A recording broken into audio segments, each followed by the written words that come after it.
In the annals of American criminal history, few cases have captured the public imagination quite like the murder of Travis Victor Alexander by Jodi Arias.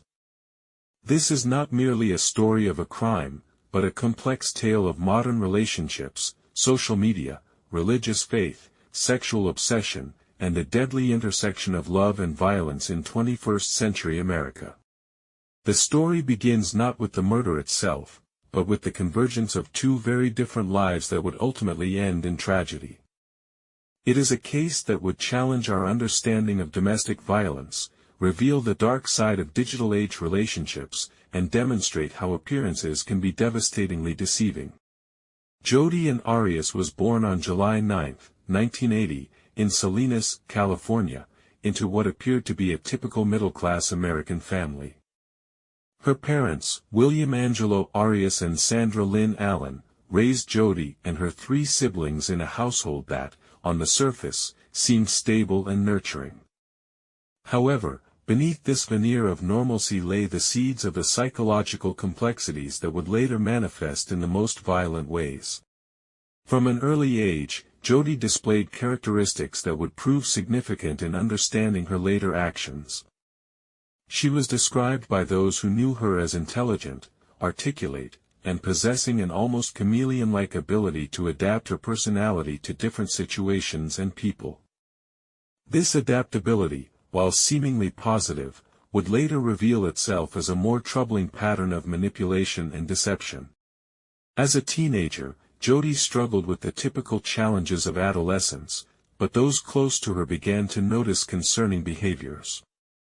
She displayed an intense need for attention and validation, often going to extreme lengths to maintain relationships. Former friends and boyfriends would later describe a pattern of behavior that included stalking, lying, and an inability to accept rejection or the end of relationships. Meanwhile, in Riverside, California, Travis Victor Alexander was growing up in circumstances that could hardly have been more different from Jodi's suburban upbringing. Born on July 28, 1977, to Gary David Alexander and Pamela Elizabeth Morgan Alexander, Travis experienced the harsh realities of poverty and family dysfunction from an early age. Travis's childhood was marked by tragedy and hardship. His parents struggled with drug addiction, and the family often lacked basic necessities. When Travis was just 10 years old, his father died of a heart attack, leaving the family in even more desperate circumstances. His mother's addiction problems meant that Travis and his siblings often had to fend for themselves, with older siblings taking on parental responsibilities. Despite these challenging beginnings, Travis possessed an inner strength and determination that would define his character. He was taken in by his paternal grandparents, Norma and Preston Alexander, who provided the stability and love that had been missing from his early life. Under their care, Travis began to flourish, developing the charisma and ambition that would characterize his adult life. The Mormon faith played a crucial role in Travis's transformation. Converting to the Church of Jesus Christ of Latter-day Saints as a young man provided him with a moral framework and a sense of community that had been absent during his troubled childhood. The Church's emphasis on personal responsibility, hard work, and moral living resonated deeply with Travis, who threw himself into his faith with characteristic intensity. By his mid-20s, Travis had become a successful businessman, working in the multi-level marketing industry and living in a beautiful home in Mesa, Arizona. He was known for his motivational speaking abilities, his dedication to his faith, and his generous nature.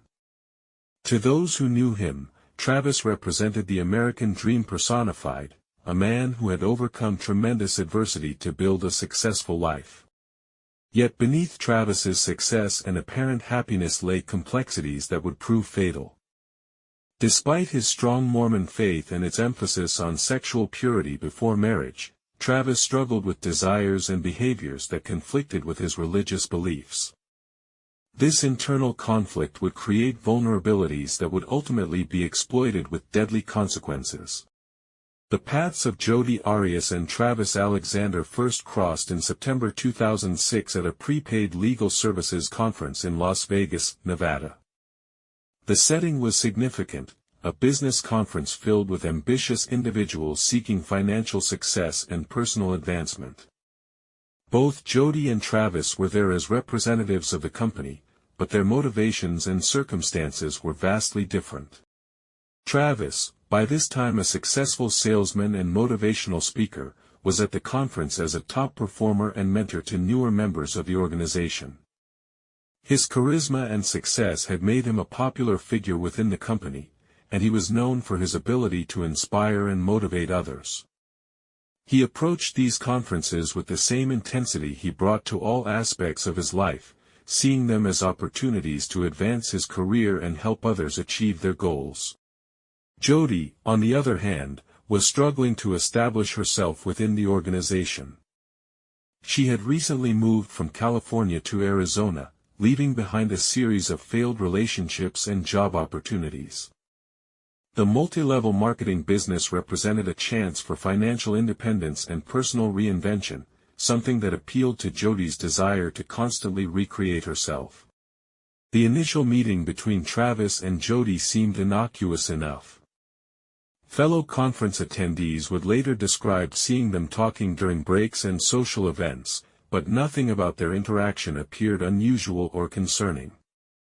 Travis was known for his friendliness and willingness to help newcomers, while Jodi displayed the charm and adaptability that had characterized her interactions throughout her life. What witnesses didn't see were the deeper undercurrents of attraction and manipulation that were already beginning to develop. Travis, despite his Mormon faith and its teachings about relationships, was immediately drawn to Jodi's physical appearance and apparent vulnerability. She represented something different from the Mormon women he typically associated with, more worldly, more sexually available, and perhaps more exciting because of the very dangers she represented to his faith-based lifestyle.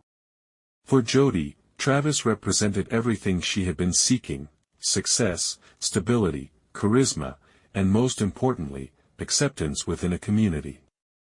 The Mormon faith's emphasis on family and belonging appealed to someone who had always felt like an outsider.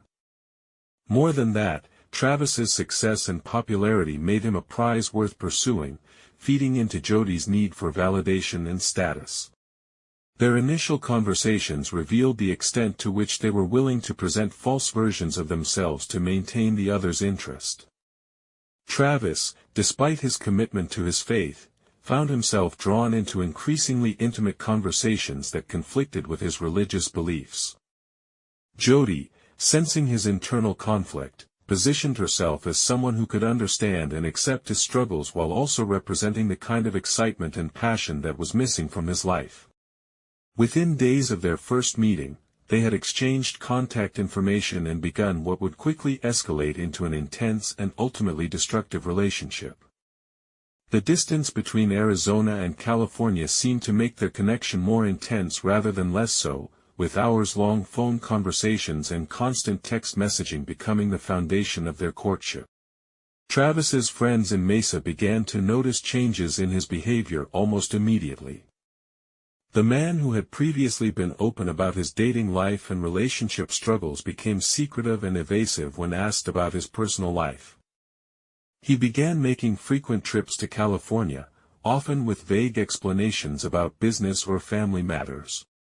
Meanwhile, Jodi was already displaying the obsessive behaviors that would characterize their entire relationship.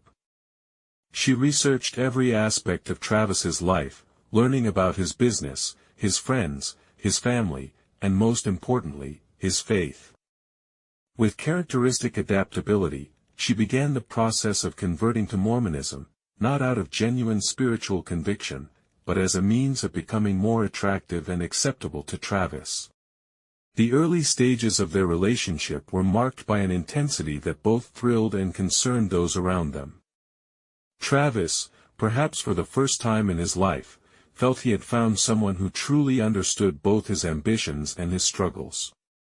Jodi, meanwhile, had found someone whose success and status could provide the validation and belonging she had always craved.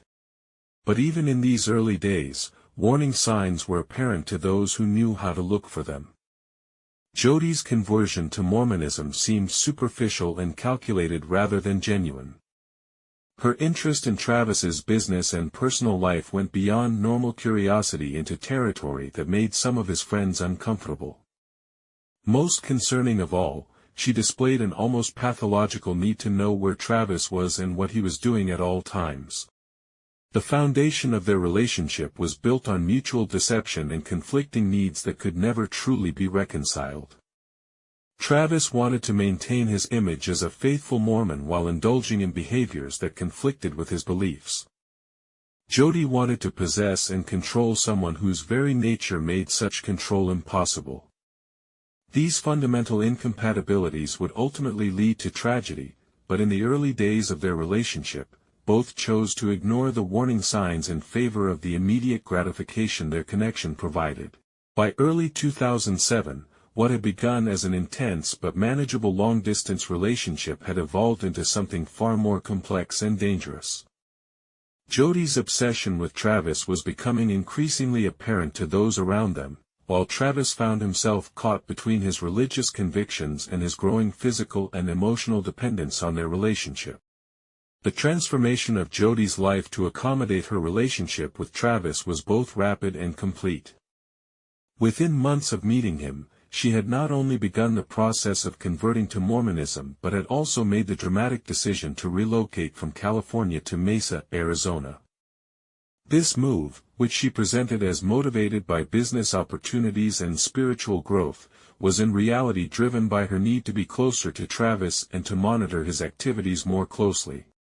Jodi's conversion to the Mormon faith was accomplished with the same calculated precision that characterized all her major life decisions. She attended church regularly, participated in study groups, and underwent the formal conversion process, including baptism. To casual observers, she appeared to be a sincere convert who had found spiritual fulfillment through her new faith. However, those who knew her well began to notice that her religious devotion seemed to fluctuate based on her relationship status with Travis. Travis, meanwhile, was struggling with the contradictions between his public persona and his private behavior. As a successful businessman within the Mormon community and a regular speaker at church functions, he was expected to maintain certain moral standards. His relationship with Jodi challenged these standards in ways that created significant internal conflict. The physical aspect of their relationship had escalated quickly beyond what Travis's faith would normally allow.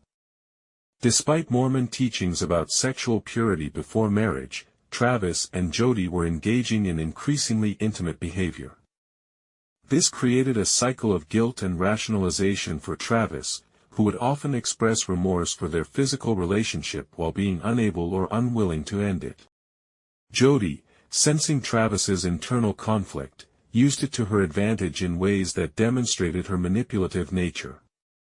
She would alternately encourage his physical desires and then appeal to his religious guilt, creating an emotional dependency that made it difficult for him to establish healthy boundaries. She positioned herself as both the source of his temptation and the only person who truly understood his struggles. Friends of Travis began to notice disturbing changes in his behavior during this period. The confident, outgoing man they had known was becoming increasingly secretive and anxious. He began canceling social commitments and avoiding situations where he might be questioned about his personal life. Most concerning, he started expressing paranoid concerns about being watched or followed. These concerns were not unfounded. Jodi had begun engaging in increasingly intrusive surveillance of Travis's activities. She would drive by his house at odd hours, check his social media accounts obsessively, and even hack into his email and phone accounts to monitor his communications. When confronted about this behavior, she would either deny it completely or minimize it as normal relationship concern. The psychological dynamics of their relationship during this period revealed the classic patterns of an abusive partnership. Jodi used a combination of emotional manipulation, sexual control, and religious guilt to maintain her hold over Travis. She would create drama and conflict, then position herself as the only solution to the problems she had created. This cycle of crisis and resolution created an addictive pattern that became increasingly difficult for Travis to break. Travis's friends and family members began expressing concern about Jodi's influence on him. They noticed that he seemed isolated from his support network and was making decisions that were uncharacteristic of his normally sound judgment. Several close friends attempted to discuss their concerns with him, but he would become defensive and withdraw further from those trying to help him. The business aspect of their relationship also became a source of manipulation and control. Jodi used her involvement in Travis's prepaid legal business as another means of inserting herself into every aspect of his life. She would attend business meetings uninvited, contact his clients and associates, and generally involve herself in situations where her presence was neither appropriate nor welcome. Perhaps most disturbing was Jodi's apparent ability to present a completely different persona to different groups of people. To Travis's Mormon community, she appeared to be a devoted convert who was supporting Travis in his faith journey. To his business associates, she presented herself as a capable partner who was helping advance his career. To casual acquaintances, she seemed like a normal girlfriend who was perhaps a bit too devoted but otherwise unremarkable. This ability to compartmentalize and deceive would prove crucial in understanding how she was able to maintain the relationship despite behavior that should have been obvious red flags to those around them. By carefully controlling the information available to different groups of people, Jodi was able to prevent any single person from seeing the full scope of her obsessive and manipulative behavior. As 2007 progressed, the relationship between Travis and Jodi began to follow an increasingly destructive pattern.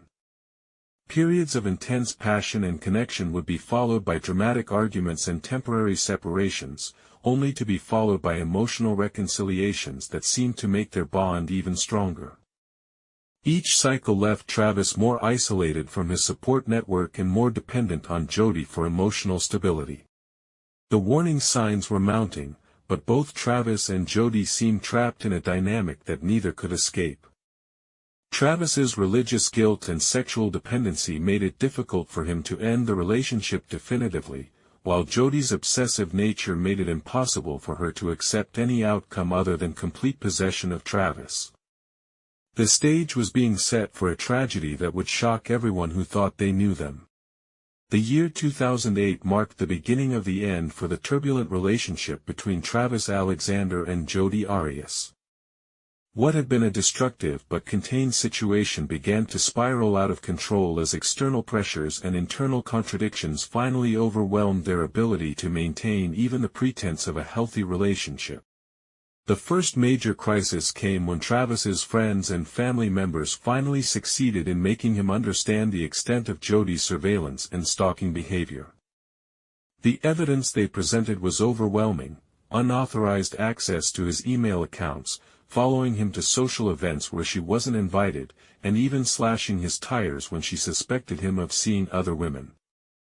Faced with undeniable proof of behavior that went far beyond normal relationship jealousy, Travis was forced to confront the reality of what his relationship had become. The confrontation that followed was explosive. Travis accused Jodi of violating his privacy and trust in ways that made a normal relationship impossible.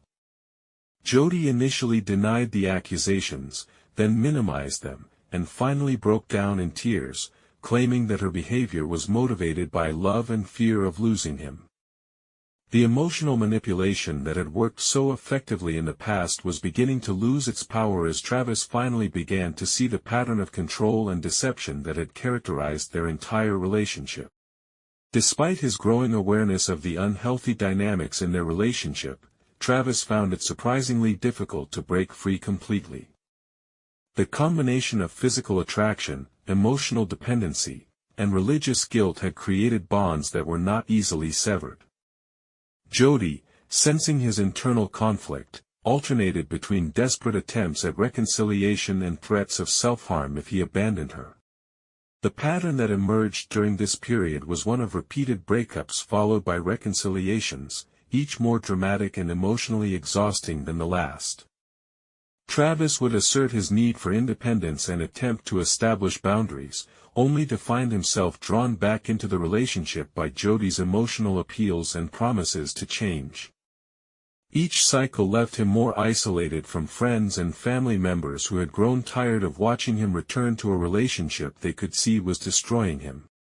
During one of their temporary separations in early 2008, Travis attempted to establish a normal dating relationship with another woman from his Mormon ward.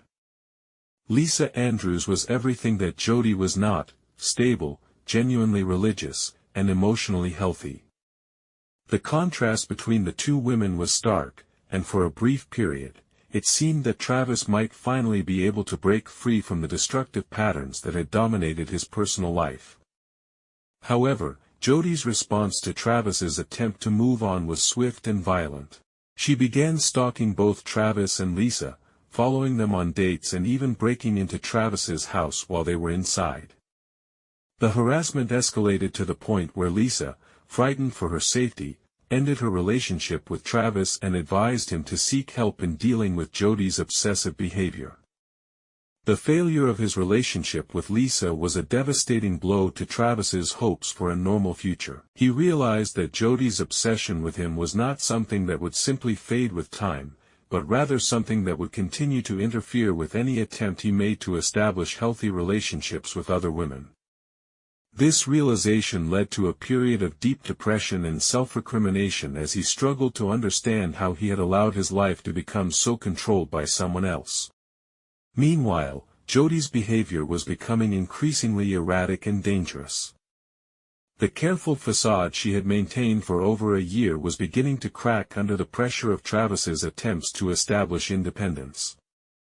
Friends and associates began to notice mood swings, inappropriate outbursts, and a general instability that had not been apparent during the earlier stages of their relationship.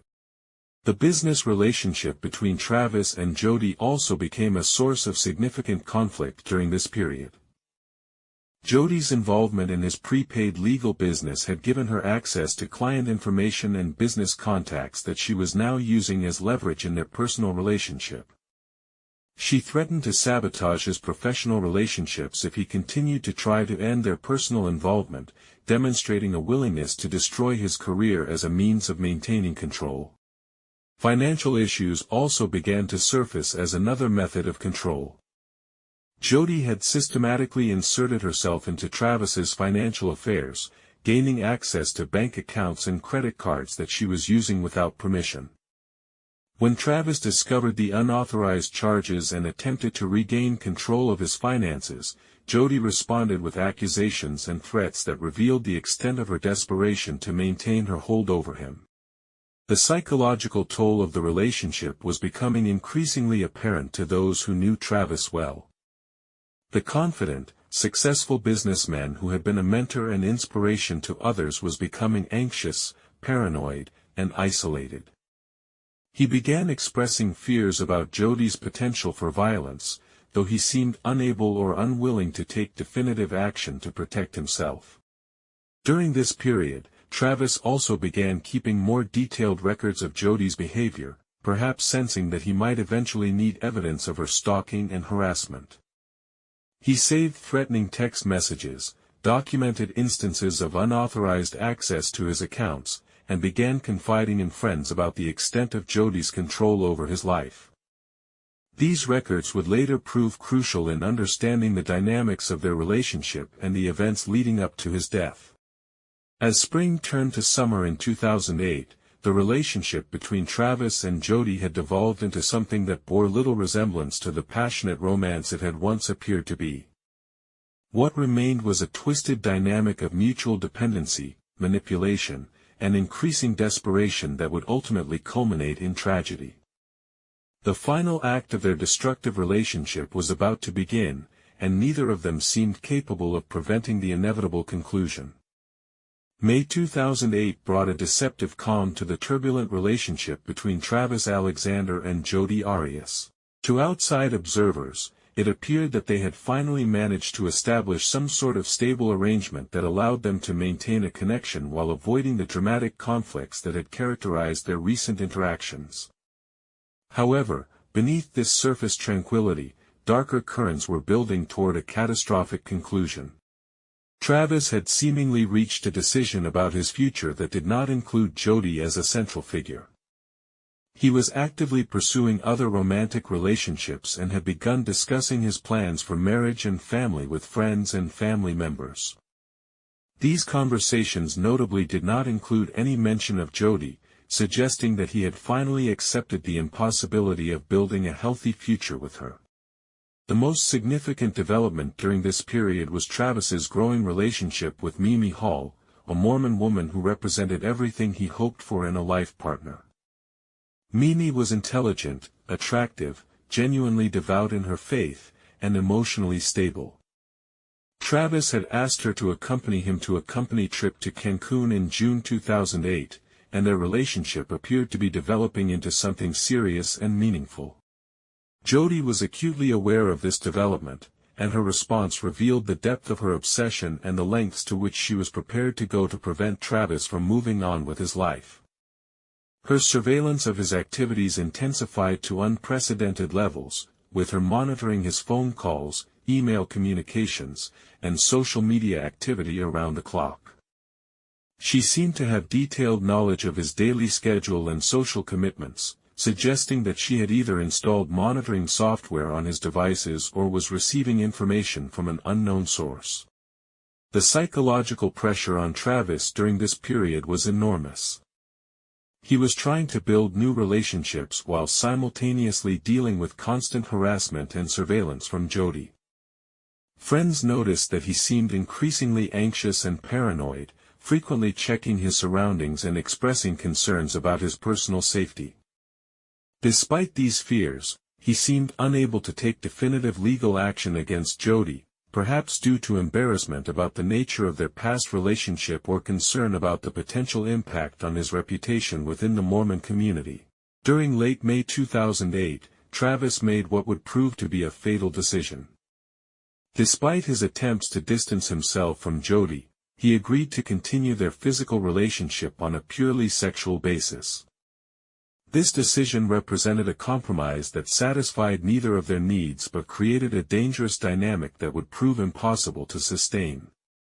Travis believed he could maintain the physical aspects of their relationship while preventing the emotional manipulation that had made their romance so destructive.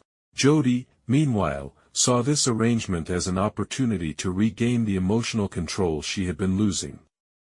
The sexual relationship they maintained during this period was characterized by an intensity and desperation that reflected the underlying pathology of their connection. Both seemed to understand that their time together was limited, and their physical encounters took on an almost frantic quality that suggested they were trying to resolve through sex the emotional conflicts they could not address through normal communication. On May 26, 2008, Travis and Jodi engaged in an extended phone conversation that would later become crucial evidence in understanding the events that followed. The conversation, which lasted several hours, was recorded by Jodi without Travis's knowledge. The recording revealed the extent of their sexual relationship and provided insight into Travis's psychological state during his final days. He expressed frustration with their situation, desire for a normal relationship, and growing awareness that their arrangement was unsustainable. Following this conversation, Travis made plans for his trip to Cancun with Mimi Hall, scheduled for June 10, 2008. This trip represented his commitment to moving forward with his life and establishing a relationship that could lead to the marriage and family he had always wanted. For Jodi, the trip represented the final confirmation that she was losing control over the man who had become the central focus of her existence.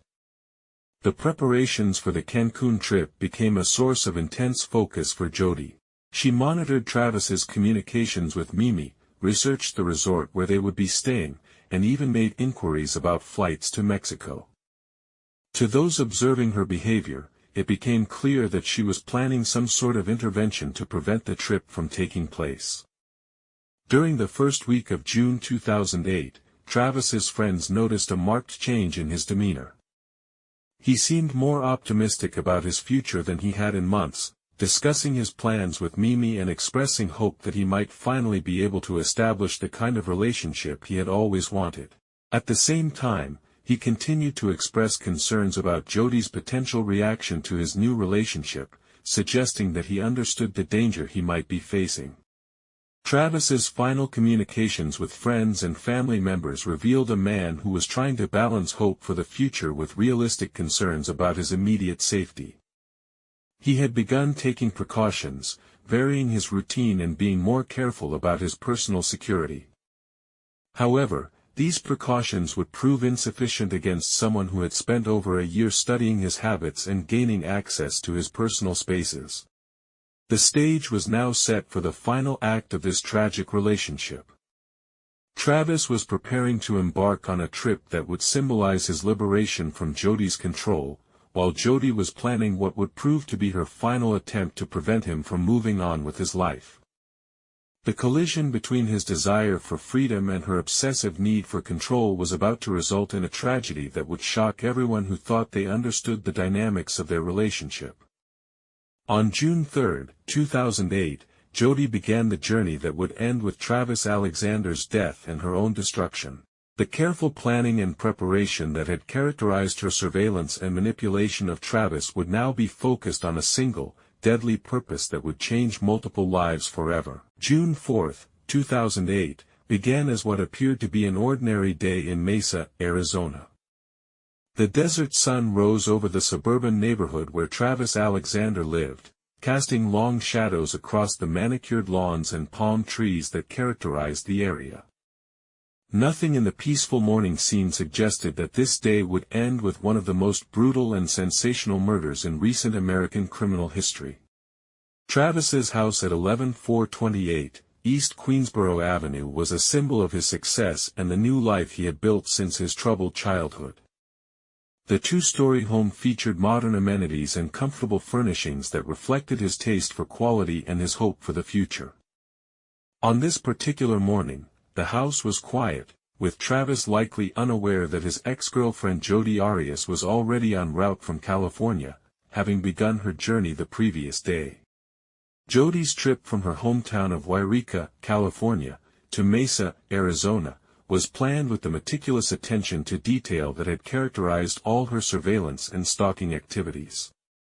She had rented a car specifically for the journey, choosing a white Ford Focus that was different from her usual vehicle in an apparent attempt to avoid being recognized by Travis's neighbors or security cameras.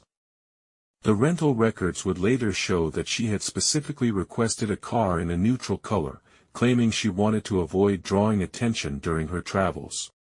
The route Jodi took to Mesa was deliberately circuitous and designed to create confusion about her whereabouts and timeline. Instead of taking the direct route, she drove north to Redding, California, where she visited an ex-boyfriend named Ryan Burns. This stop served multiple purposes. It provided her with an alibi for part of her journey, and it allowed her to present herself as someone who was moving on with her life and pursuing new relationships. During her visit with Ryan Burns, Jodi displayed none of the obsessive or unstable behavior that had characterized her relationship with Travis. She appeared calm, friendly, and emotionally stable, even discussing her plans for the future and her interest in developing a relationship with Ryan. This performance demonstrated her remarkable ability to compartmentalize her emotions and present different personas to different people, a skill that would prove crucial in the aftermath of the murder. After leaving Ryan's house, Jodi continued her journey toward Arizona, but not before making several stops that would prove significant to the investigation. She purchased gas cans in Salinas, California, allowing her to fuel her car without using credit cards that would create a record of her location. She also turned off her cell phone, eliminating another potential source of tracking information. These precautions suggested a level of premeditation that contradicted her later claims that the visit to Travis was spontaneous. Travis, meanwhile, was spending what would be his final day engaged in normal activities that provided no indication of the tragedy to come. He communicated with friends and business associates, made plans for his upcoming trip to Cancun, and seemed to be in good spirits. There was no evidence that he was expecting Jodi's visit or that he had any reason to believe his life was in immediate danger. The exact timeline of events on June 4, 2008, would later become a crucial element in the prosecution's case against Jodi. Based on digital evidence recovered from Travis's camera and other sources, investigators were able to piece together a detailed sequence that painted a horrifying picture of betrayal and violence. Jodi arrived at Travis's house sometime in the early morning hours of June 4. The fact that she gained entry to the house without signs of forced entry suggested that Travis had admitted her willingly, possibly believing that she was there for one of their sexual encounters. The house's security system was not activated, indicating that Travis felt safe and had no reason to suspect he was in danger. The initial period of Jodi's visit appeared to follow the pattern of their recent sexual encounters. Evidence found at the scene suggested that they had engaged in sexual activity, including photographs that were accidentally recovered from Travis's camera showing intimate moments between them. These images provided a timeline for the events and demonstrated that the encounter had begun consensually. However, at some point during the afternoon, the situation took a deadly turn. The exact catalyst for the violence would never be definitively established, but the evidence suggested that Travis may have finally decided to end their relationship permanently, possibly telling Jodi that he was committed to his relationship with Mimi Hall and that their sexual encounters could no longer continue. What happened next was an explosion of violence that shocked even experienced homicide investigators. The attack on Travis was not the result of a momentary loss of control, but rather a sustained and brutal assault that demonstrated both extreme rage and a determination to ensure that he could not survive. The medical examiner would later determine that Travis had been stabbed 27 times, shot in the head, and had his throat slashed from ear to ear in what appeared to be 3 separate phases of the attack. The knife wounds covered Travis's body, with defensive wounds on his hands indicating that he had fought desperately for his life. The location and nature of the wounds suggested that the attack had begun in the bathroom, continued into the hallway, and finally ended in the bedroom. The evidence indicated that Travis had been conscious and fighting for survival throughout much of the assault, making the brutality of the crime even more horrifying. The gunshot wound to Travis's head came from a .25 caliber weapon, the same type of gun that had been reported stolen from Jodi's grandparents' house just days before her trip to Arizona. This detail would later prove crucial in establishing premeditation and linking Jodi definitively to the crime.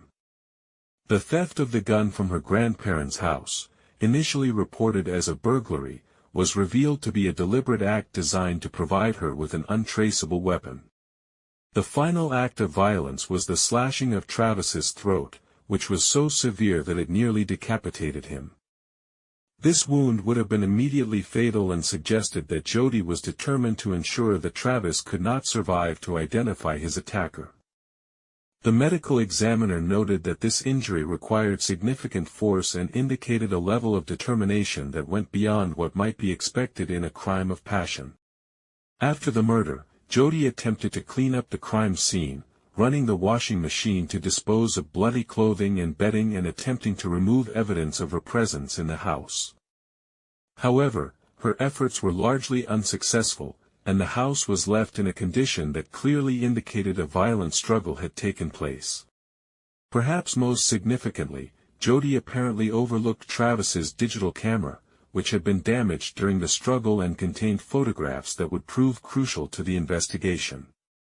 The camera's memory card held not only the intimate photos from earlier in the day but also accidental images taken during the struggle that showed both Travis's body and what appeared to be Jodi's foot. These images provided an unshakable timeline and visual evidence of her presence at the scene during the murder. After completing her attempt to clean up the scene, Jodi left the house and began the long drive back to California, where she would attempt to establish an alibi and maintain the pretense that she had not been in Arizona on the day of the murder. The brutal killing of Travis Alexander was complete, but the real drama was just beginning. June 9, 2008, started like any other Monday morning in Mesa, Arizona, but it would end with the discovery of one of the most shocking crime scenes in the city's history. Travis Alexander's friends had grown increasingly concerned about his absence from scheduled appointments and his failure to respond to phone calls and text messages. Their concern reached a crescendo when Travis failed to meet his friend Mimi Hall for their planned trip to Cancun, Mexico. Mimi Hall had been expecting Travis to pick her up for their flight to Cancun, a trip that Travis had been eagerly anticipating as a symbol of his new beginning and liberation from his toxic relationship with Jodi Arias. When he failed to arrive at the designated time and didn't answer his phone, Mimi contacted other friends who might know his whereabouts. The group quickly realized that no one had heard from Travis in several days, which was completely out of character for someone who was usually in constant communication with his business associates and social circle.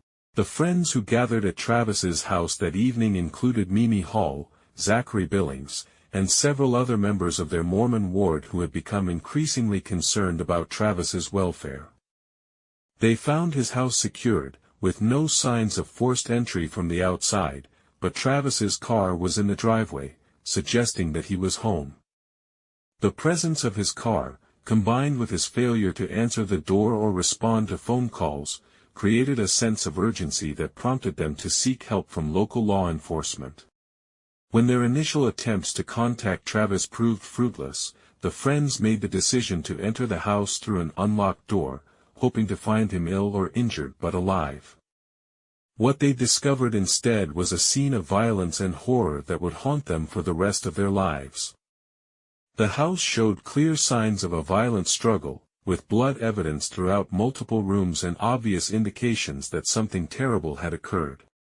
The friends immediately contacted the Mesa Police Department, and the first officers arrived on scene within minutes. Officer Kevin Friedman was among the first responders, and his initial assessment of the scene confirmed that a serious crime had taken place. The blood evidence was extensive, covering multiple areas of the house and indicating that whatever had happened involved significant violence. The discovery of Travis's body came when officers conducted a systematic search of the house. They found him in the master bedroom shower, where he had apparently been placed after being killed elsewhere in the house. The condition of the body immediately indicated that this was not a natural death or accident, but rather a homicide involving extreme violence. The extent of the injuries was so severe that even experienced officers were shocked by what they encountered. Detective Esteban Flores of the Mesa Police Department was assigned as the lead investigator on the case. A veteran officer with extensive experience in homicide investigations, Flores immediately recognized that this was no ordinary murder. The extreme nature of the violence, combined with the apparent attempt to clean up the crime scene, suggested a personal motive and someone with intimate knowledge of the victim and his home. The initial crime scene processing took several days and involved teams of forensic specialists, photographers, and evidence technicians. Every room of the house was carefully examined and documented, with particular attention paid to areas where blood evidence was present. The forensic team collected hundreds of pieces of potential evidence, including DNA samples, fingerprints, hair fibers, and digital devices that might provide clues about the killer's identity. One of the most significant discoveries during the initial investigation was Travis's digital camera, which had been damaged during the struggle but still contained recoverable data. The camera's memory card would prove to be the prosecution's most powerful piece of evidence, containing photographs that documented the events leading up to and during the murder. However, the significance of this evidence would not become apparent until forensic experts were able to recover the deleted images and establish their timestamps. The crime scene itself told a story of prolonged violence and desperate struggle. Blood evidence indicated that the attack had begun in the bathroom, where Travis had apparently been taking photographs with Jodi. The bathroom showed signs of a violent struggle, with blood spatter patterns suggesting that multiple wounds had been inflicted in this location. From there, the evidence trail led down a hallway toward the bedroom, indicating that Travis had either tried to escape or had been dragged by his attacker. The medical examiner's initial assessment of Travis's body revealed the shocking extent of the violence he had endured. Dr. Kevin Horn, the Maricopa County medical examiner, would later testify that Travis had suffered 27 stab wounds, a gunshot wound to the head, and a slash across his throat that was so deep it nearly severed his head from his body. The wounds were concentrated on his back, chest, and defensive wounds on his hands, indicating that he had fought desperately for his life. Detective Flores began the painstaking process of interviewing Travis's friends, family members, and business associates to develop a comprehensive picture of his life and identify potential suspects. The interviews quickly revealed the problematic relationship with Jodi Arias and her pattern of stalking and obsessive behavior. Multiple witnesses described her as controlling, manipulative, and potentially dangerous, making her an immediate person of interest in the investigation. The timeline established through witness interviews was crucial in understanding the events leading up to the murder. Friends confirmed that Travis had been excited about his trip to Cancun with Mimi Hall and had seemed optimistic about his future. They also confirmed that he had been trying to distance himself from Jodi and had expressed concerns about her inability to accept the end of their relationship. Meanwhile, Jodi had already begun implementing what would prove to be an elaborate but ultimately unsuccessful attempt to establish an alibi and distance herself from the crime. After leaving Travis's house on June 4, she had driven directly to Ryan Burns's house in Utah, arriving in the early morning hours of June 5. Her appearance and behavior during this visit would later become important evidence in the prosecution's case against her. Ryan Burns would later testify that Jodi arrived at his house around 1 a.m. on June 5, approximately 14 to 15 hours after the murder is believed to have occurred. He noted that she appeared tired and seemed to have some minor cuts on her hands, which she attributed to falling asleep while driving and having an accident. More significantly, her hair appeared to be a different color than when he had last seen her, suggesting that she had dyed it during her trip to disguise her appearance. During her visit with Ryan, Jodi maintained the persona of someone who was moving forward with her life and was interested in developing a new relationship. She attended a business meeting with him, socialized with his friends, and gave no outward indication that she had recently committed a brutal murder. This performance demonstrated her remarkable ability to compartmentalize her emotions and present a false front to those around her. However, even as Jodi was attempting to establish her alibi, evidence was mounting that would eventually expose her deception. Cell phone records showed that she had turned off her phone during the critical period when she would have been traveling to and from Arizona, eliminating the electronic trail that would normally document her movements.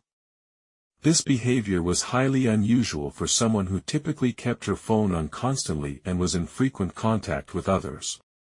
The investigation also revealed that Jodi had purchased multiple gas cans during her trip, apparently to avoid using credit cards at gas stations that would create a record of her presence in Arizona.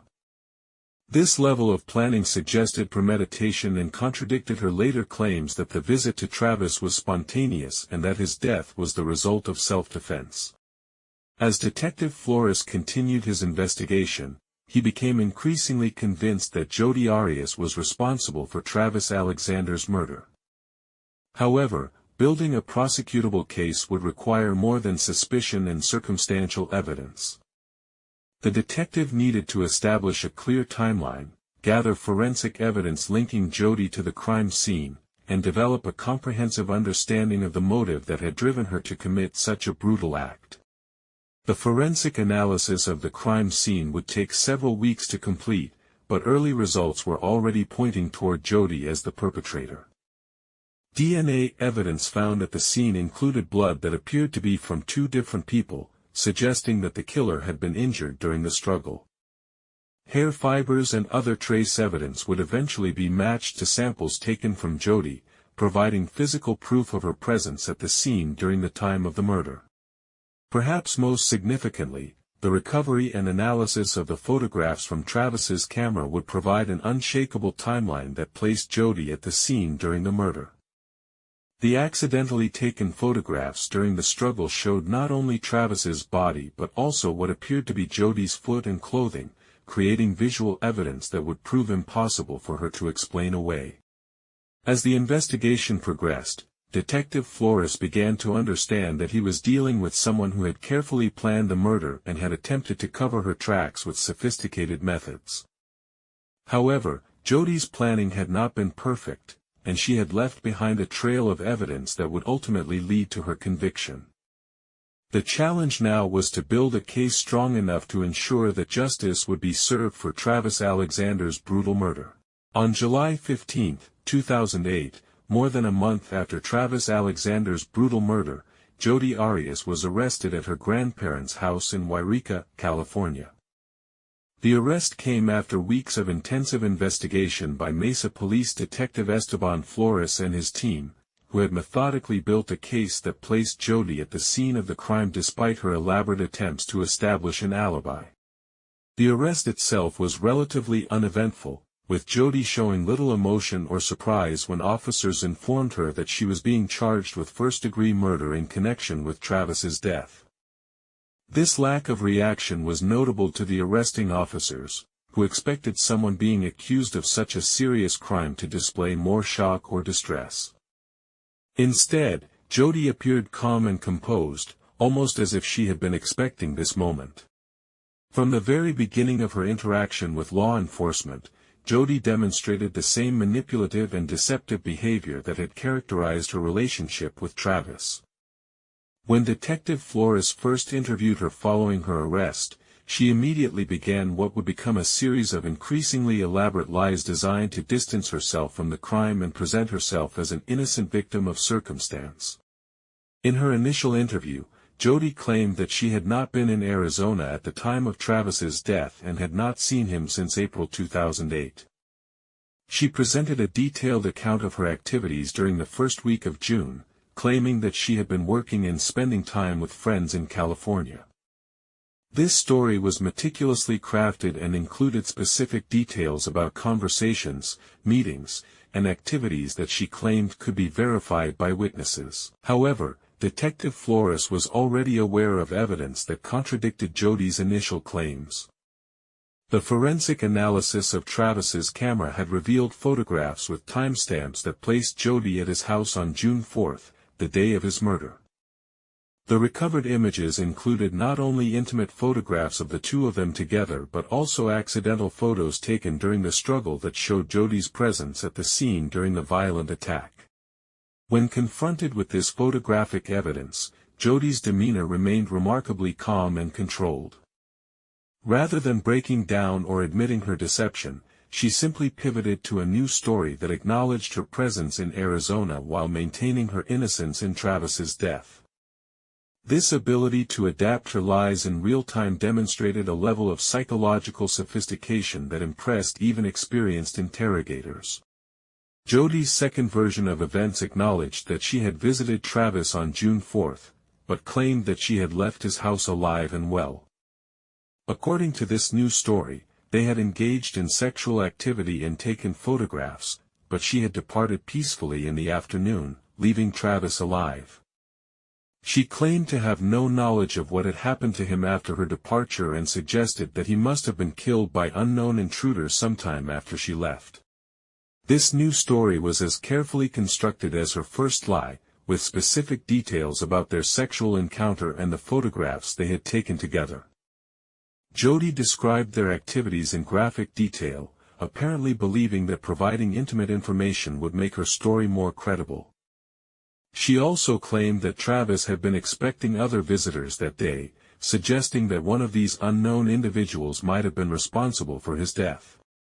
However, Detective Flores continued to present evidence that contradicted Jodi's claims. Cell phone records showed that she had turned off her phone during the critical period when she would have been traveling to and from Arizona, behavior that was inconsistent with her normal patterns of communication. Financial records revealed that she had purchased gas cans and rented a car specifically for the trip, suggesting a level of planning that contradicted her claims of spontaneous decision-making. Perhaps most damaging was the forensic evidence that linked Jodi directly to the crime scene during the time of the murder. DNA analysis had identified her blood mixed with Travis's blood in multiple locations throughout the house, indicating that she had been injured during the struggle. Hair fibers consistent with her hair were found throughout the crime scene, and palm prints matching hers were discovered on the wall in the hallway where Travis had apparently tried to escape. Faced with this mounting physical evidence, Jodi once again demonstrated her remarkable ability to adapt her story to accommodate new information. Rather than admitting guilt, she crafted a third version of events that would become the foundation of her eventual defense strategy.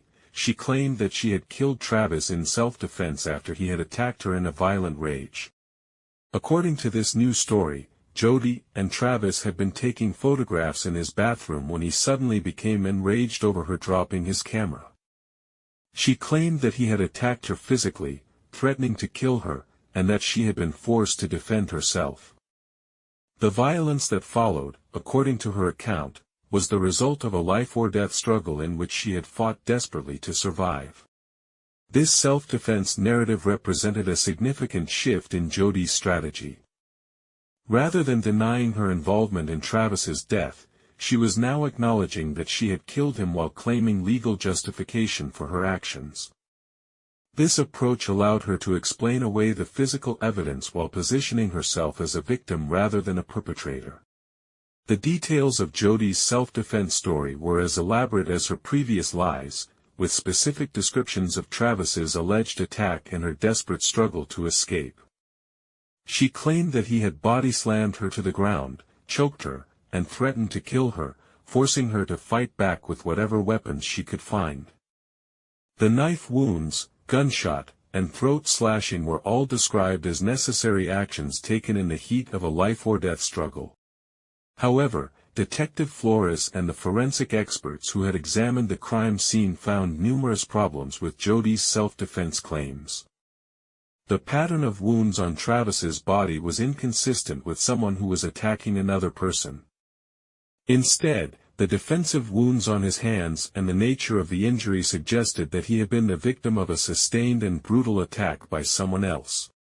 Moreover, the crime scene evidence indicated that the attack had been carried out with methodical precision rather than the chaotic violence that might be expected in a mutual combat situation. The cleanup attempts and the apparent staging of the body in the shower suggested a level of planning and premeditation that was inconsistent with self-defense. As the interrogation continued, it became clear that Jodi was prepared to maintain her self-defense story regardless of the evidence presented against her. She displayed an almost supernatural ability to remain calm under pressure and to provide explanations for every piece of contradictory evidence. This performance would become a preview of the courtroom strategy she would eventually employ during her trial. The interviews with Jodi following her arrest provided crucial insight into her psychological makeup and her approach to dealing with adverse situations. Her ability to lie convincingly, adapt her story to accommodate new evidence, and maintain her composure under extreme pressure demonstrated a level of manipulation and control that helped explain how she had been able to dominate her relationship with Travis for so long. As Detective Flores concluded his investigation and prepared to turn the case over to prosecutors, he was confident that he had gathered sufficient evidence to prove Jodi's guilt beyond a reasonable doubt. However, he also understood that her willingness to lie and manipulate would make the prosecution's job more challenging. The battle for justice in the Travis Alexander murder case was just beginning.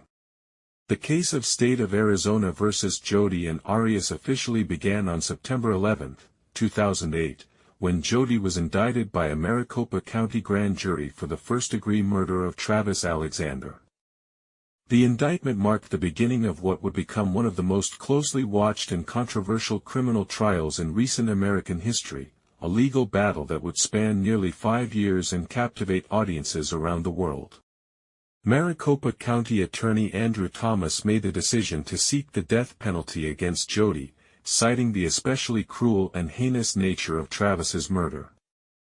The decision was controversial, as Jodi would be one of relatively few women facing capital punishment in Arizona, but Thomas argued that the extreme brutality of the crime justified the ultimate sanction.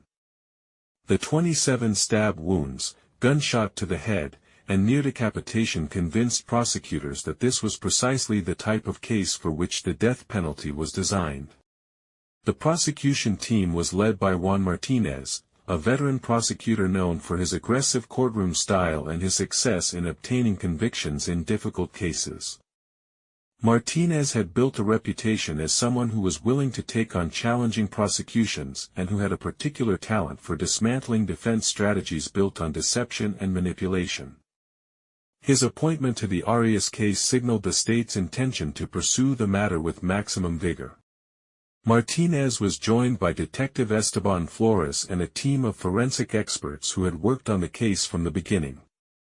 The prosecution's strategy was to present a comprehensive case that would demonstrate not only Jodi's guilt but also the premeditated nature of her crime.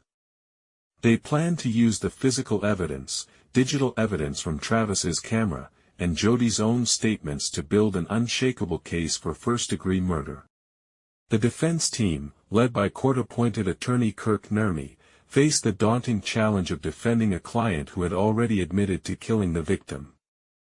Nurmi, an experienced public defender, understood that conventional defense strategies would not work in this case. He could not argue that Jodi was innocent of the killing, as she had already admitted her involvement. Instead, he would have to convince the jury that her actions were justified under Arizona's self-defense laws. Nurmi's co-counsel, Jennifer Wilmot, brought additional expertise in defending women accused of violent crimes. Together, they developed a defense strategy that would attempt to portray Jodi as a victim of domestic abuse who had been forced to kill Travis in order to save her own life. This approach required them to present evidence of Travis's alleged abusive behavior while explaining away the extreme nature of the violence Jodi had inflicted upon him. The pre-trial phase of the case lasted over 4 years, during which both sides engaged in extensive discovery, motion practice, and legal maneuvering. The defense filed numerous motions challenging the admissibility of evidence, seeking to suppress Jodi's statements to police, and attempting to exclude certain forensic evidence. Most of these motions were unsuccessful, but they served to delay the trial and provide the defense team with additional time to prepare their case. During this pre-trial period, Jodi remained housed in the Maricopa County Jail, where her behavior continued to attract attention and concern from jail officials. She was involved in several disciplinary incidents, including unauthorized communications with media representatives and attempts to manipulate other inmates. These incidents suggested that her manipulative behavior was not limited to her romantic relationships but extended to all aspects of her interactions with others. Perhaps most significantly, Jodi conducted a series of interviews with television news programs while awaiting trial. These interviews, conducted against the advice of her attorneys, provided additional insight into her psychological makeup and her approach to managing public perception.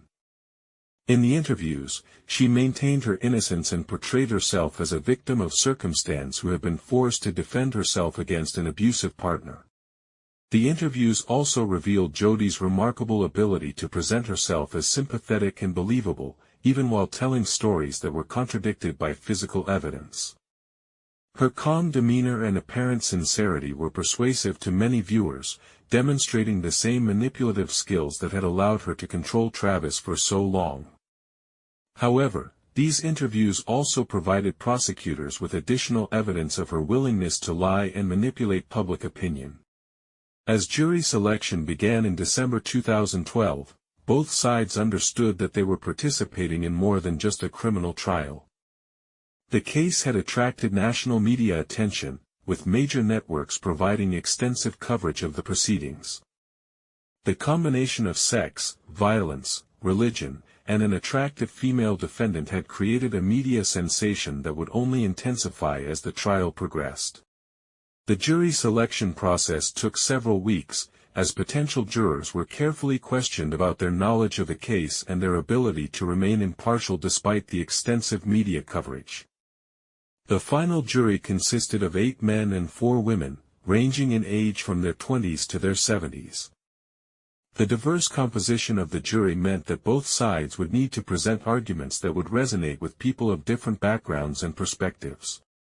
Judge Sherry Stevens, who was assigned to preside over the trial, faced the challenging task of managing a high-profile case while ensuring that both sides received a fair hearing. Stevens was known for her careful approach to legal proceedings and her ability to maintain order in her courtroom, skills that would be tested throughout the lengthy trial that was about to begin. As opening statements approached, both sides finalized their strategies for presenting their cases to the jury.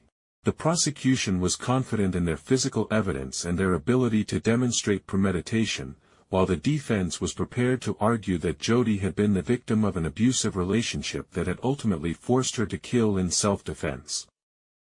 The stage was set for a legal battle that would captivate the nation and determine whether Jodi Arias would face life in prison or death for the brutal murder of Travis Alexander. The trial that was about to begin would become more than just a criminal proceeding. It would become a cultural phenomenon that would raise questions about domestic violence, media coverage of criminal trials, and the nature of justice itself. The testimony, evidence, and legal arguments that would unfold over the coming months would provide insight into one of the most complex and disturbing murder cases in recent memory. January 2, 2013, marked the beginning of what would become one of the most watched and controversial criminal trials in American history. As Judge Sherry Stevens called the court to order in Maricopa County Superior Court, hundreds of media representatives and members of the public had gathered to witness the opening statements in the case of State of Arizona versus Jodi Arias. Prosecutor Juan Martinez rose to deliver the state's opening statement with characteristic intensity and precision. He began by describing the horrific scene that Travis Alexander's friends had discovered on June 9, 2008, painting a vivid picture of the violence that had ended Travis's life. Martinez methodically outlined the evidence that would prove Jodi's guilt, including the photographs recovered from Travis's camera, the forensic evidence linking her to the crime scene, and her own admissions that she had killed him. Martinez's opening was notable for its direct and unflinching approach to the facts of the case. He did not attempt to soften the brutal details of Travis's murder, instead using the shocking nature of the evidence to demonstrate the premeditated and cruel manner in which Jodi had carried out her crime. The prosecutor argued that the evidence would show that Jodi had planned Travis's murder carefully, traveling from California to Arizona with weapons and supplies necessary to carry out her deadly plan. The prosecution's strategy was to present the case in chronological order, beginning with the development of the relationship between Travis and Jodi and continuing through the events of June 4, 2008. Martinez promised to show the jury how Jodi's obsession with Travis had grown into a deadly fixation that ultimately led her to kill him when he tried to establish relationships with other women. Defense attorney Kirk Nermy's opening statement presented a dramatically different version of events. Nermy acknowledged from the beginning that Jodi had indeed killed Travis, but argued that she had done so in self-defense after being brutally attacked by him. According to Nermy, Travis had been living a double life, presenting himself as a devout Mormon while privately engaging in abusive and degrading behavior toward Jodi. Nermy's opening was designed to transform Jodi from a cold-blooded killer into a sympathetic victim of domestic abuse who had been forced to fight for her life. He promised to present evidence of Travis's alleged violent behavior, his use of Jodi for sexual gratification while publicly demeaning her, and his threats against her life that had ultimately forced her to defend herself. The defense opening also attempted to explain the extreme nature of the violence by claiming that Jodi had been in a dissociative state during the attack, acting on pure survival instinct rather than conscious intention.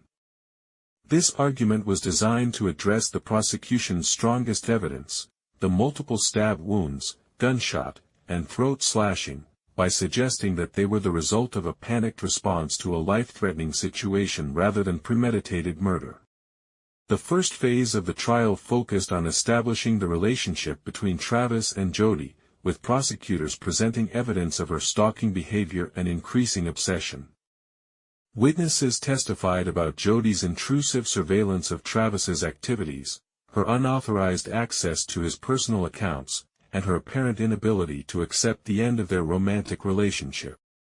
One of the most compelling early witnesses was Lisa Andrews, the Mormon woman whom Travis had briefly dated while trying to distance himself from Jodi.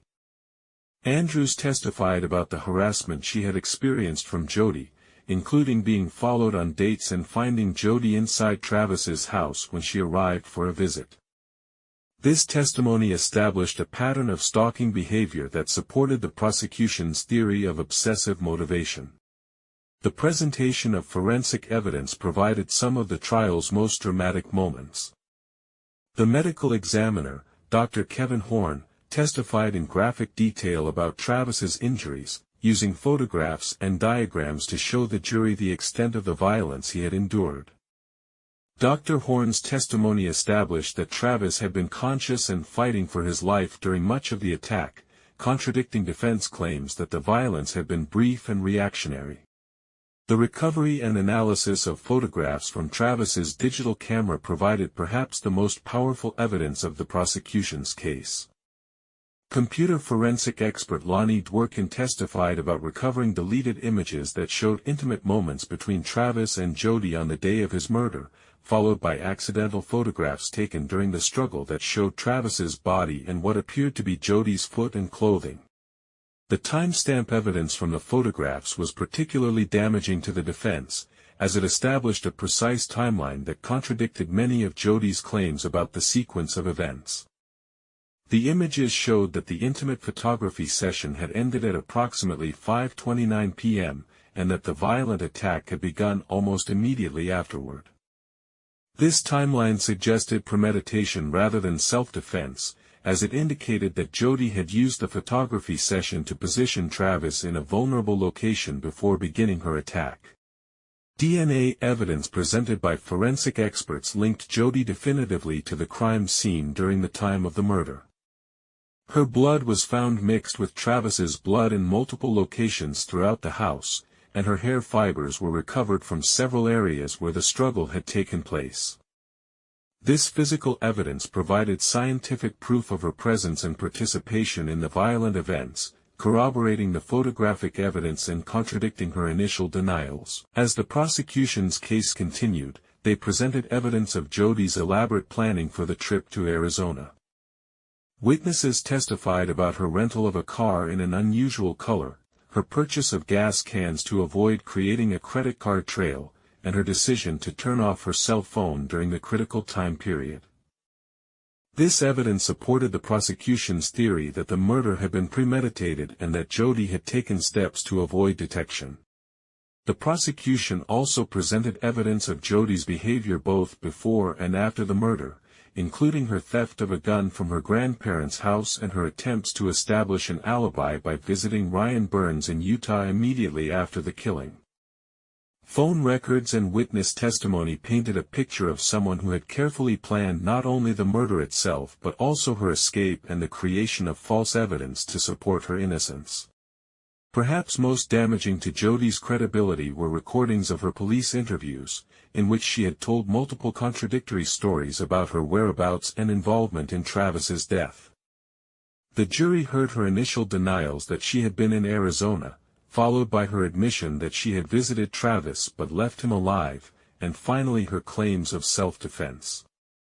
This pattern of changing stories demonstrated a consciousness of guilt and a willingness to lie that undermined any claim of innocence. As the prosecution's case neared its conclusion, Martinez had successfully presented a comprehensive picture of premeditated murder motivated by jealousy and obsession. The physical evidence, digital evidence, and witness testimony had created a timeline and narrative that would be difficult for the defense to refute. However, the most dramatic phase of the trial was yet to come, as Jodi herself would soon take the witness stand to tell her version of events.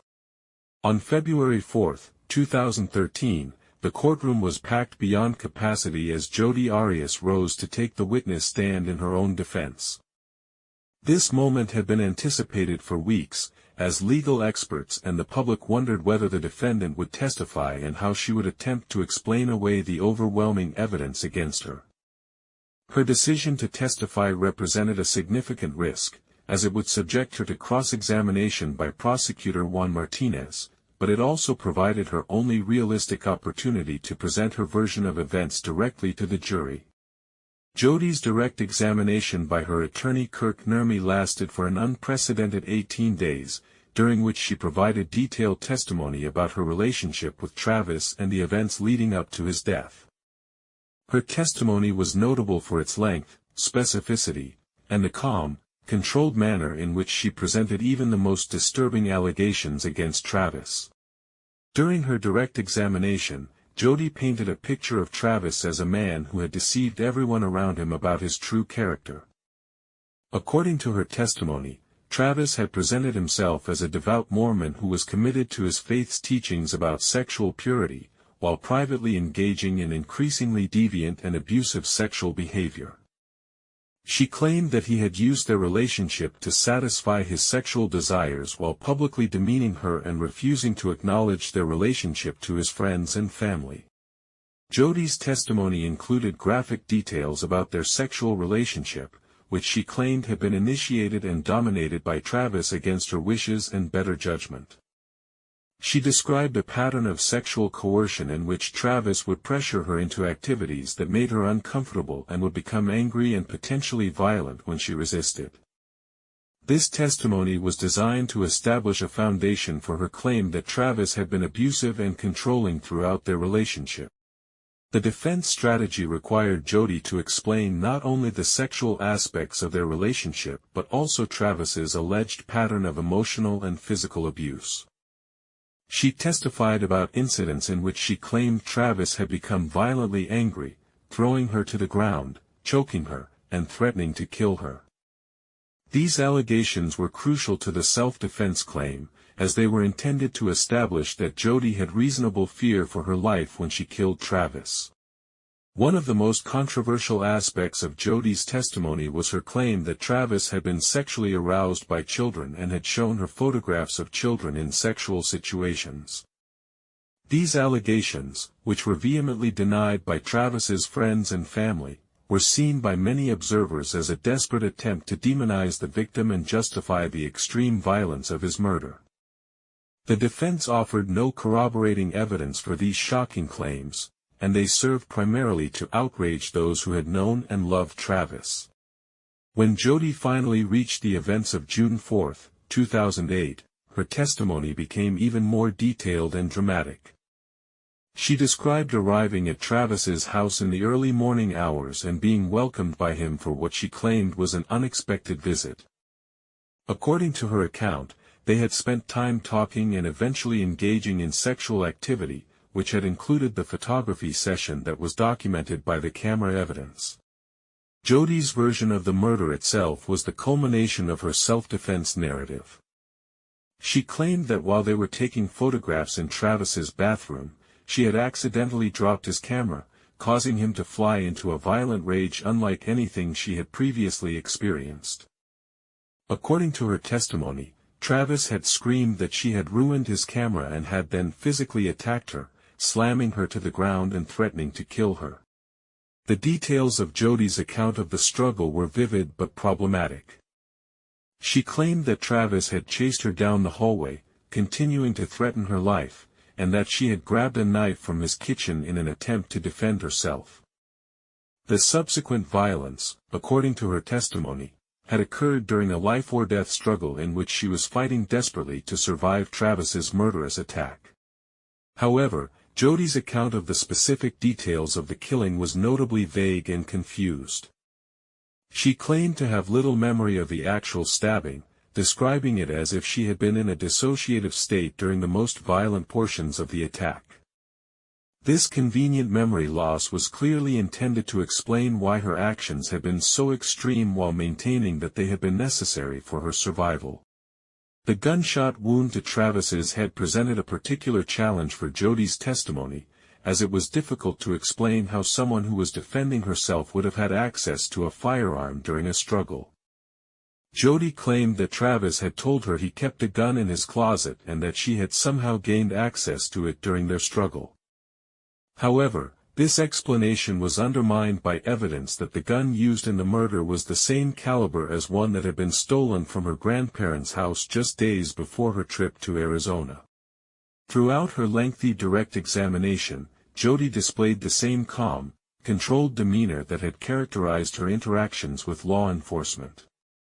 She answered questions in a measured, articulate manner and showed little emotion even when describing the most traumatic and violent events. This controlled presentation was both an asset and a liability for her defense, as it demonstrated her intelligence and credibility while also suggesting a level of calculation that seemed inconsistent with someone who had killed in a moment of panic. The defense used Jodi's testimony to address every major piece of evidence in the prosecution's case, providing alternative explanations for her behavior before, during, and after the murder. Her car rental, gas purchases, and cell phone activities were all explained as routine travel preparations rather than evidence of premeditation. Her failure to immediately report Travis's death was attributed to panic and fear that no one would believe her claims of self-defense. However, even during her direct examination, there were aspects of Jodi's testimony that seemed inconsistent or implausible. Her detailed memory of most events contrasted sharply with her claimed amnesia during the actual killing. Her descriptions of Travis's alleged abusive behavior were not corroborated by any witnesses or physical evidence.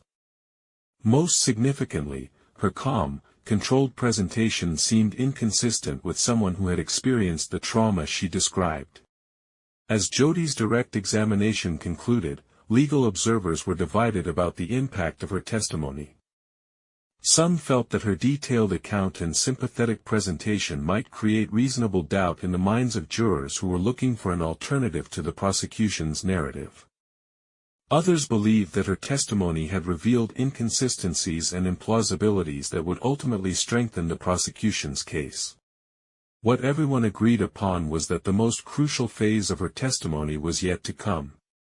Prosecutor Juan Martinez was preparing for a cross-examination that would test every aspect of Jodi's story and challenge her ability to maintain her composure under aggressive questioning.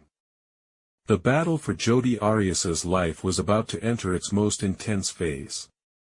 February 21, 2013, marked the beginning of what would become one of the most memorable and contentious cross-examinations in American legal history. Prosecutor Juan Martinez rose to question Jodi Arias with the intensity and precision that had made him one of Arizona's most feared courtroom adversaries. The contrast between the gentle, supportive questioning of her direct examination and the aggressive challenge she now faced was immediately apparent to everyone in the courtroom. Martinez's approach to cross-examination was methodical and relentless. Rather than allowing Jodi to control the narrative as she had during direct examination, he structured his questions to expose the contradictions and implausibilities in her testimony. His strategy was to demonstrate that Jodi was a manipulative liar who had crafted her self-defense story to avoid responsibility for a premeditated murder. From the very beginning of his cross-examination, Martinez challenged Jodi's claim that she had little memory of the actual killing. He pointed out the contradiction between her detailed memory of events leading up to the murder and her convenient amnesia during the most incriminating portions of the attack. Through a series of pointed questions, he forced her to acknowledge that she remembered stabbing Travis multiple times but claimed to have no memory of shooting him or slashing his throat. The prosecutor's questioning revealed the calculated nature of Jodi's testimony. When pressed about specific details of her alleged abuse at Travis's hands, she was unable to provide corroborating evidence or explain why she had never reported these incidents to anyone. Martinez pointed out that she had continued to pursue a relationship with Travis even after the alleged abuse, behavior that seemed inconsistent with someone who feared for her safety. One of the most dramatic moments of the cross-examination came when Martinez confronted Jodi about her changing stories to police. He played recordings of her interviews in which she had denied being in Arizona, then admitted to being there but claimed Travis was alive when she left, and finally acknowledged killing him in self-defense. The progression of lies was devastating to her credibility and demonstrated a consciousness of guilt that undermined her claims of innocence. Martinez also challenged Jodi's explanation for the theft of the gun from her grandparents' house, pointing out the remarkable coincidence that a weapon of the same caliber used to kill Travis had been stolen from her family just days before her trip to Arizona. When she claimed ignorance about the theft, Martinez presented evidence that she had been staying at the house and had access to the room where the gun was kept. The prosecutor's questioning about Jodi's preparations for her trip to Arizona was particularly damaging. He methodically went through each unusual aspect of her travel arrangements, the car rental in an uncommon color, the purchase of multiple gas cans, the decision to turn off her cell phone, and forced her to acknowledge that these were not her normal patterns of behavior. When taken together, these preparations painted a clear picture of someone who was planning to commit a crime and avoid detection. Martinez's confrontation with Jodi about her allegations against Travis was one of the most contentious portions of the cross-examination. He challenged her claims that Travis had shown her child pornography, pointing out that no such materials had been found on his computer or in his possession. When she maintained her allegations, Martinez's questioning became increasingly aggressive, forcing her to acknowledge that she had no evidence to support her shocking claims. The prosecutor also exposed contradictions between Jodi's testimony and the physical evidence from the crime scene. He used photographs and forensic evidence to challenge her account of how the struggle had unfolded, pointing out that the pattern of wounds on Travis's body was inconsistent with her claims of self-defense. The defensive wounds on Travis's hands indicated that he had been trying to protect himself from an attacker, not that he had been the aggressor in a mutual combat situation. Perhaps most effectively, Martinez challenged Jodi's explanation for the extreme nature of the violence she had inflicted on Travis. He forced her to acknowledge that she had stabbed him 27 times, shot him in the head, and slashed his throat so deeply that it nearly severed his head from his body. When she claimed that these actions were necessary for her survival, Martinez pointed out that any one of these injuries would have been sufficient to stop an attack, making the continued violence appear vindictive rather than defensive.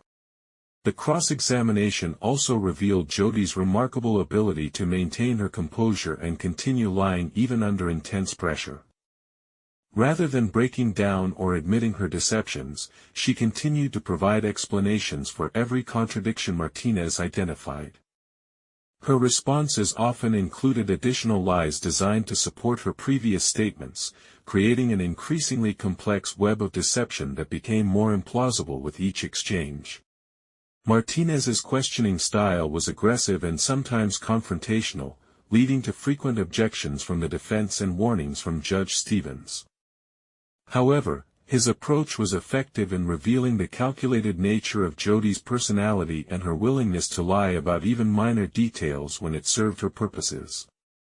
The contrast between her calm demeanor and the horrific nature of her crime became increasingly apparent as the cross-examination continued. One of the most memorable exchanges occurred when Martinez challenged Jodi's claim that she had been in a fog during the actual killing. He pointed out that despite her alleged dissociative state, she had been able to move Travis's body, attempt to clean the crime scene, and dispose of evidence.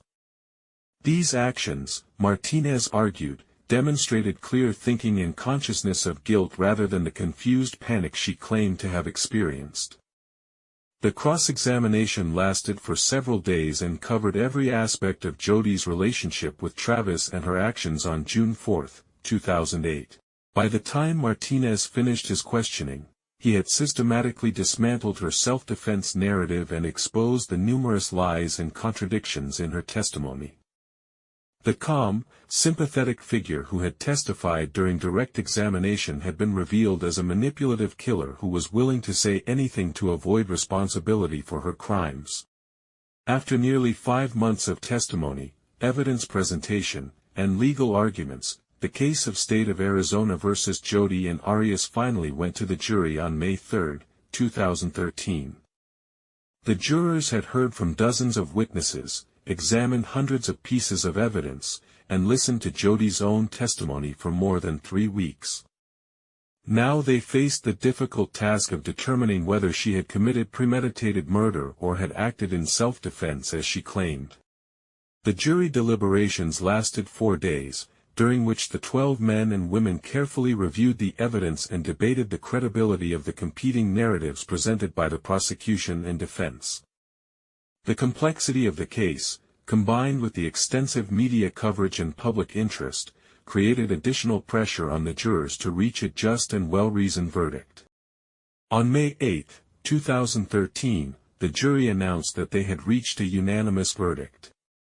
As Jodi stood beside her attorneys in the crowded courtroom, the jury foreman read the verdict that would determine her fate: guilty of first-degree murder. The conviction carried with it the possibility of either life in prison or death, as Arizona law required a separate penalty phase to determine the appropriate sentence. The guilty verdict was met with mixed reactions in the courtroom and across the country.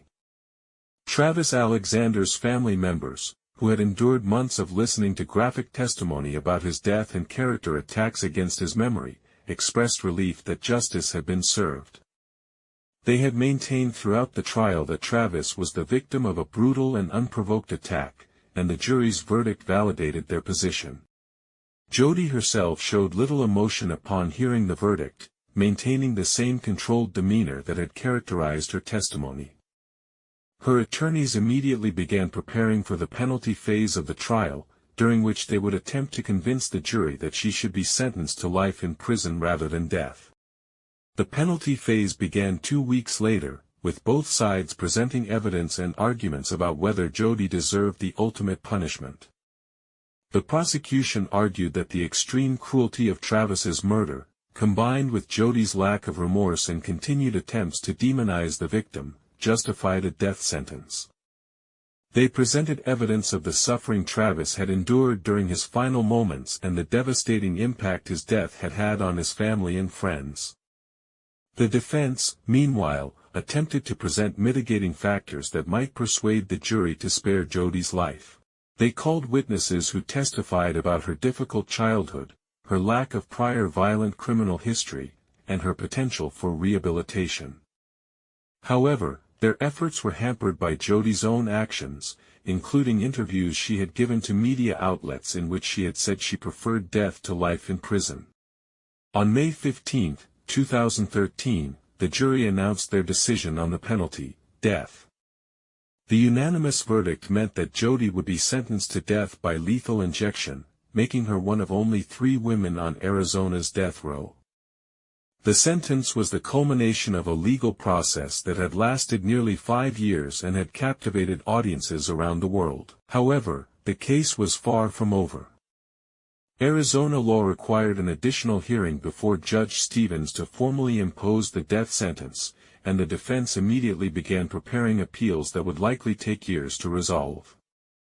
The complex legal issues involved in death penalty cases meant that Jodi's execution, if it ever occurred, was likely decades away. The sentencing hearing provided an opportunity for Travis Alexander's family members to address the court and describe the impact of his murder on their lives. His siblings spoke eloquently about the brother they had lost and the pain they continued to endure as a result of Jodi's actions. Their statements provided a powerful reminder that behind all the legal proceedings and media coverage was a real family who had lost someone they loved. Jodi was given the opportunity to address the court before her sentence was imposed, but she chose to remain silent. Her attorneys had advised her that anything she said could potentially be used against her in future appeals, and she had already provided extensive testimony during the trial itself. Her silence was seen by many as a final act of defiance and lack of remorse. Judge Stevens formally imposed the death sentence on April 13, 2015, nearly 7 years after Travis Alexander's murder. In her sentencing remarks, the judge noted the extreme cruelty of the crime and the suffering that Travis had endured during his final moments. She also observed that Jodi had shown no genuine remorse for her actions and had continued to blame Travis for his own death throughout the proceedings. The conclusion of the trial marked the end of one of the most closely watched criminal cases in recent American history. The combination of sex, violence, religion, and an attractive female defendant had created a media sensation that had drawn millions of viewers and generated countless hours of television coverage. Legal experts debated the implications of the case for the criminal justice system and the role of media in high-profile trials. The Jodi Arias case stands as one of the most complex and disturbing criminal cases of the 21st century, a story that continues to fascinate and horrify observers more than a decade after Travis Alexander's brutal murder. The case provides numerous lessons about the nature of obsessive relationships, the psychology of murder, and the challenges facing the criminal justice system in the age of social media and constant connectivity. At its core, the Jodi Arias case is a story about the deadly intersection of love, obsession, and violence. The relationship between Jodi and Travis demonstrated how quickly passion can transform into possession, and how the inability to accept rejection can lead to the ultimate act of control, murder. Their relationship serves as a cautionary tale about the warning signs of domestic violence and the importance of recognizing when love becomes dangerous. The case also highlighted the role of technology in modern relationships and criminal investigations. The digital evidence recovered from Travis's camera provided crucial proof of Jodi's guilt, demonstrating how technology can preserve evidence that might otherwise be lost. At the same time, Jodi's use of technology for surveillance and stalking showed how the same tools that connect us can be used to control and manipulate others. The extensive media coverage of the trial raised important questions about the impact of publicity on criminal proceedings. The case became a television phenomenon, with millions of viewers following every detail of the testimony and evidence.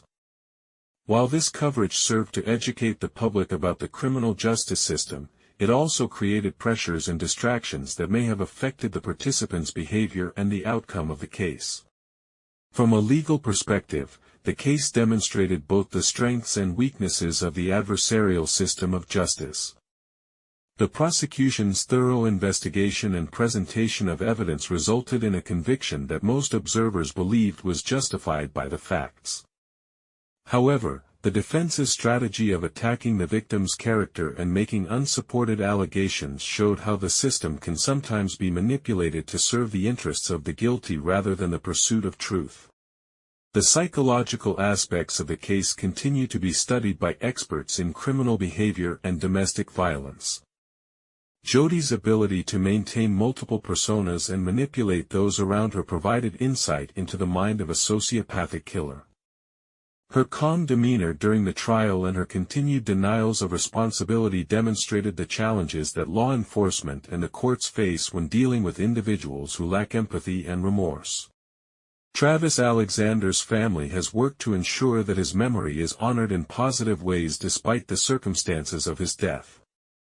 They have established scholarship funds, participated in victim advocacy organizations, and spoken about the importance of recognizing the warning signs of dangerous relationships. Their efforts have helped to transform a tragedy into a force for education and prevention. The case has also had a lasting impact on the legal profession, particularly in Arizona. The extensive media coverage and public interest led to changes in how high-profile cases are managed and covered. The experience also influenced the training that attorneys receive in dealing with media attention and managing client expectations in publicized cases. For Jodi Arias herself, the case represents the complete destruction of her life and future. Now in her 40s and facing execution, she has spent more than a decade in prison fighting appeals that are unlikely to succeed. Her name has become synonymous with obsessive violence and calculated deception, ensuring that she will be remembered not for any positive accomplishments but only for the brutal murder she committed. The broader implications of the case extend beyond the criminal justice system to questions about relationships, domestic violence, and personal safety in the modern world.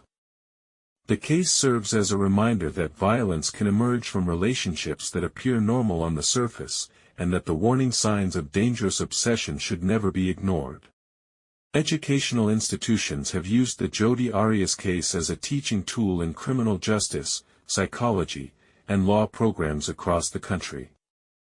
The case provides a comprehensive example of how criminal investigations are conducted, how trials are structured, and how the various elements of the justice system work together to determine guilt and assign punishment.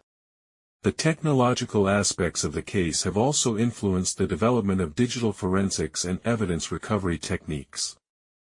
The successful recovery of photographs from Travis's damaged camera has become a model for similar investigations, and the methods used in this case have been applied to numerous other criminal investigations. As time passes, the Jodi Arias case continues to serve as a stark reminder of the potential for human behavior to descend into the darkest regions of violence and deception. The case stands as testament to the importance of recognizing and addressing the warning signs of dangerous relationships before they escalate to violence. The story of Travis Alexander's murder is ultimately a tragedy that could have been prevented if the warning signs had been heeded and appropriate action had been taken. The obsessive behavior, stalking, and emotional manipulation that characterized Jodi's relationship with Travis were clear indicators of her dangerous potential, but they were not recognized or addressed until it was too late. Today, as new generations learn about this case, it serves as both a cautionary tale and a call to action. The lessons learned from Travis Alexander's death and Jodi Arias's conviction continue to inform our understanding of domestic violence, criminal behavior, and the importance of protecting those who may be at risk from dangerous partners. The case reminds us that behind every criminal statistic is a human story of lives destroyed by violence, families shattered by loss, and communities forced to confront the reality that evil can exist in the most ordinary seeming circumstances. It is a story that will continue to be studied, discussed, and remembered as one of the most significant criminal cases of our time, serving as both a memorial to Travis Alexander and a warning about the deadly potential of obsessive love turned violent.